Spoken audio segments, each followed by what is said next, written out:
Hey friends, and welcome back. Let me tell you a story. It's called the Amityville Horror. In 1975, the Lutz family fled their Long Island home claiming demonic forces tormented them. Reports included levitating objects, foul odors, and ghostly apparitions, making it one of the most infamous haunted house cases in history. I still remember our first night in that house on 112 Ocean Avenue. It's etched into my memory. Kath, the kids, and we were all so ready to leave the bad stuff behind to start fresh. But that house, something was just off. From the very second we walked through that door, it felt wrong. It was like a physical weight pressing down, so heavy I could barely breathe. Even the light inside seemed strange, dim and sickly. That first night, I tossed and turned, sleep just wouldn't come. Then, the clock on the nightstand hit 3:15 a.m. Then every single night after that, right at that exact time, I'd jolt awake, drenched in sweat, my heart pounding like a drum in the silent room. Except the silence wasn't really silent. There were whispers, so quiet at first I thought I was imagining them. But they grew louder, day by day, night by night.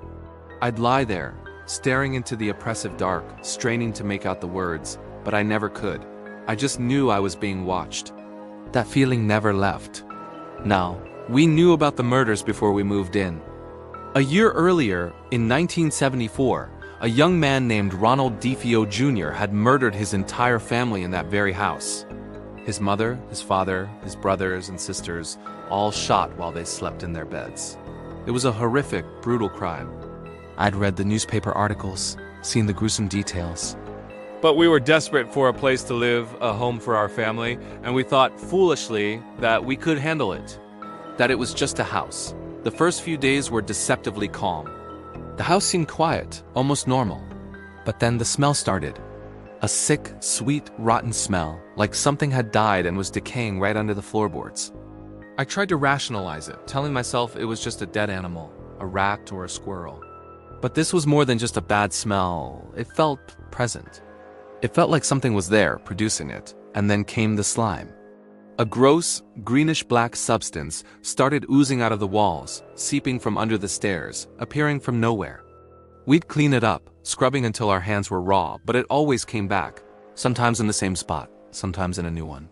Parts of the house would become freezing cold, even on the warmest summer days. These cold spots weren't stationary. They'd move around with us, following us from room to room, like the house itself was exhaling an icy breath. It was Kathy, my wife, who saw it first. A dark, looming figure in the corner of the living room. We didn't believe her at first, tried to explain it away as a trick of the light. But then we all started seeing things. Our dog, Harry, who was usually so gentle, would start growling at nothing, barking ferociously at empty spaces, and he absolutely refused to go into certain rooms. The nights became a waking nightmare. I'd snap awake at 3:15 a.m., like clockwork, my heart racing. The whispers grew louder, no longer just in my room, but echoing through the halls, seeming to say names we didn't know. One night, we decided we couldn't take it anymore. We brought a priest over to bless the house. As soon as he stepped into one of the kids' old bedrooms, the room where the DeFeo boys had died, he went pale and shouted, "Get out!" He was terrified. He just turned and ran. That was the most frightening thing of all. Seeing a man of God run in terror from our home. The house felt alive, and it felt full of a deep, ancient anger. Doors would slam shut on their own with impossible force. We felt things touch us, cold hands on our shoulders, breath on our necks. Shadows flickered at the very edge of our vision. The kids would sometimes freeze in place, staring off into space with wide, terrified eyes.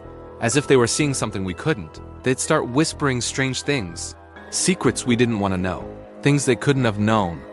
The fear just kept building and building until one night it reached a breaking point. We knew we had to leave. We had to escape. We packed as fast as we could, in a panic so absolute it felt like our souls were being torn from our bodies. We grabbed the kids and just ran. We left almost everything behind. Furniture, clothes, memories. We just needed to get out. There are things that happened on that final night that I still can't talk about. They were too awful, too terrifying to put into words. That house didn't just take our home. It haunted us long after we left. The nightmares, the slime, the cold it, all followed us. We were trapped by the house's dark secret, forever changed by what happened there. We sold the house for a fraction of what we paid, just to be free of it, hoping someone else could handle its darkness. But no one ever stayed for long. Of course, some people say it was all a hoax, that we made it all up for money. All I know is what we experienced.